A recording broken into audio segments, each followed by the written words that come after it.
Well, again, welcome. It's so good to see everybody here. So our topic for the next 2 days will be the GI tract. And I think most of you know me. My name is Chris Albrecht, and I am a physical therapist. Been working with this material for about 30 years now, but you'd never know it because of my youthful appearance. So, as I have a lot of you, so who also look incredibly youthful. But this is a big topic. I mean, each of these classes, and there are 5 or 6 in here, was a 3 or 4 day class on its own. So what I really want, one phase of this is to make available a lot of information at once because we aren't teaching the volume of classes that we have in the past. And the other piece is to give you a way to think about a big topic. I know what sometimes gets overwhelming, especially as you get more and more difficult clients, is like, okay, I have a book on the liver, I have information about the small intestine, I have information about this and that, or gluten, or IBS, but what do I do with this person who just walked in? And how do I make it all useful and efficient? Because you don't have a lot of time, and they may not have a lot of resources. So I want to give you, as I said, a way to think about the GI tract. And then we will have these different pieces that will come and intervene wherever you need to. Also, I'd like to try to share with you some of my thoughts, just in working with the material for a long time, of things that have become more important. I think some of it reflects the world that we're living in, and what's important to folks is different than what was important 20 years ago or so. And also, as far as how we work, I know for a lot of us, you start out learning individual techniques, but as time goes by, you're working much more with relationships and how things interface and work with each other. And I think even if you are just learning this material, there is a value to shifting your focus a little bit. There's always a balance with learning theory. I mean, some folks with learning theory talk about you need to learn the pieces. It's like phonics, right? When you're learning to read, you got to learn the sound that A makes and B makes and C makes and put it all together. And then there's the other school of thought that's whole language. It's like word recognition and getting the whole picture and then looking at the individual parts. And it basically comes down to what kind of learner, how do you best interface with things? I know my kids hit school about the time we were transitioning to the whole language piece, and for them it was not a roaring success. It's like they really needed to go back and understand the parts. But I think there is value to both. So that's what we're going to be looking at with this, is looking at the whole and looking at the parts. And what do you do with a whole entity that is connected, and how do you intervene with individual parts? Please feel free to ask questions along the way. We will have some lab time, basically because I want to make sure that you know what you're feeling. It's interesting to find things and say, oh, okay, that's interesting. And certainly from a treatment standpoint, when something becomes apparent to you, when different, like a feeling, a motility comes into your hands, you can always work with it, tap it a little bit to see if it wants to reorganize or do anything else. And sometimes magical things happen with that. But I think when you're looking at an entity, especially like the digestive tract, it's also good to know that if you want to treat the digestive tract, that you are in fact somewhere in the vicinity of the stomach. And I can tell you that even folks who have been working for 20 years or more may or may not be exactly where they think they are. Okay, sometimes, does that really matter? Well, you work and good things happen, but if you have the specificity of the structure, then everything you do is that much more effective and efficient. And you can certainly work without that, but it really makes a huge difference. It's like talking to someone. It's like if you have a conversation, if I have a conversation with this beautiful woman right here, we would have a lovely conversation, whether I knew who she was or not. But if I know that she is Lisa Wheeler, incredible therapist, and now noted author, I might add, then I can be much more specific in asking her, how is the book going? How is such and such that we talked about last week? How are you with X, Y, and Z? So same thing when you interface with the stomach. You can have a wonderful relationship with that general area, but when you know that this is a stomach, it's working to try to break down proteins, it's trying to keep bacteria and parasites from coming down further in the digestive tract, it's trying to work in a certain direction for a certain purpose, then you can be that much more specific and helpful and supportive with it along the way. So that's really what I'd like to do. I want to make sure we understand the players. I'd like to make sure that you can be specific with your palpation. I'd like you to understand their neighborhoods, who supports them, how they get along and play well with others, and what it means in a bigger picture. Also, when you become more aware of something, you can then begin to see its relationships physically, energetically, spiritually, and you can see what effects are playing on it as well. So does that sound reasonable? Good. Any questions before we get started?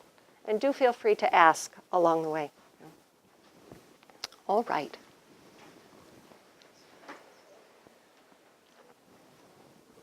Bravely, she grabs the tea first, even though it's still really hot, because I just filled it up.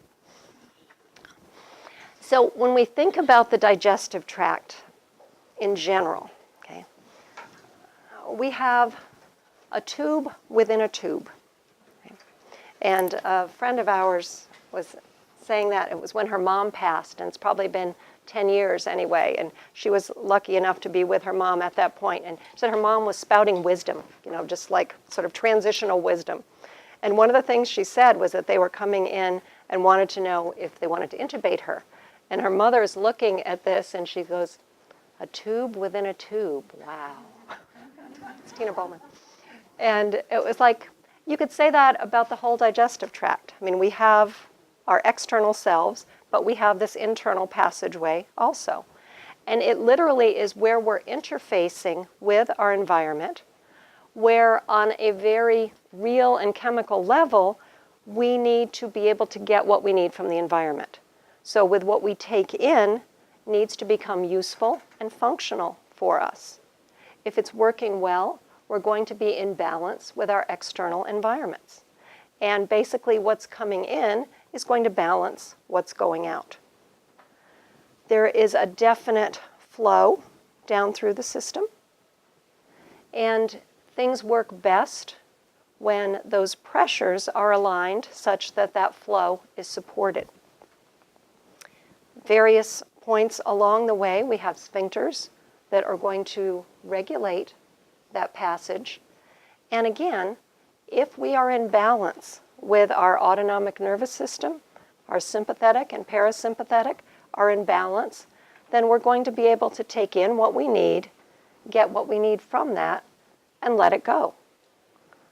But again, looking at what oftentimes happens, most folks now are in a very sympathetic state, and that doesn't mean compassionate. More driven by that sympathetic nervous system. Remember that sympathetic is the old fight or flight, but also remember, as we've said before, in women it plays differently. The sympathetic nervous system in women is about tend and befriend. So when there is an immediate danger, when you have a shot of adrenaline, one of the responses for females is to make sure, are the kids okay? Is whoever I was with okay? Is the cat, the dog taken care of? It's to go through and make sure that the folks are taken care of. And then the befriend piece comes in with, if there's an imminent threat, I may or may not be able to take them by force. So I'm going to need to align them with me, or at least think that I'm doing that. So it's that constant getting along, finding the common ground, peacemaking. And you don't always think of that as a sympathetic response. Now, while that's the sympathetic response, we do full circle, somebody who's continually in that state is going to be in a state of sympathetic arousal. Just like somebody who is constantly on alert, the fight or flight side, is constantly in a state of sympathetic arousal. They're always looking for, where is the next fire I have to put out? Where's the next danger? Is it, and it can go to the point where, okay, is there a spider that's here? It's like people can become so in that state that they're always looking for whatever that next threat may be. So we tend to not think about it. Like I said, the fight or flight is more obvious, but the tend and befriend. And I say that because as healthcare practitioners, we do a lot of caretaking and tending. As family members, as people in relationship, there's a lot of caretaking and befriending. And when that balance starts to tip, so sometimes we think about not necessarily putting ourselves first, but you are tipping into a sympathetic state just as surely as if you were a fireman or literally putting out fires all day. And how that's important to the digestive tract, remember that the sympathetic nervous system shuts down the blood flow to the digestive tract. You're not digesting your food when you're running away from a tiger.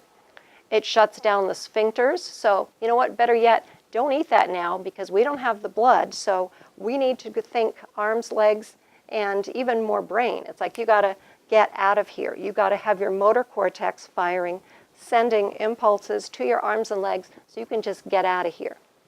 Remember, sympathetic also shuts down frontal lobe. You don't necessarily think. You don't have time oftentimes to think if you're in a very sympathetic state.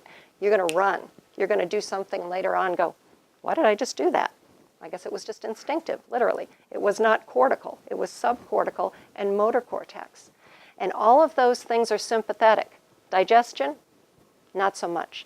The only thing that the sympathetic side is, it'll open your anal rectal sphincter, which is where the term scaredless comes from.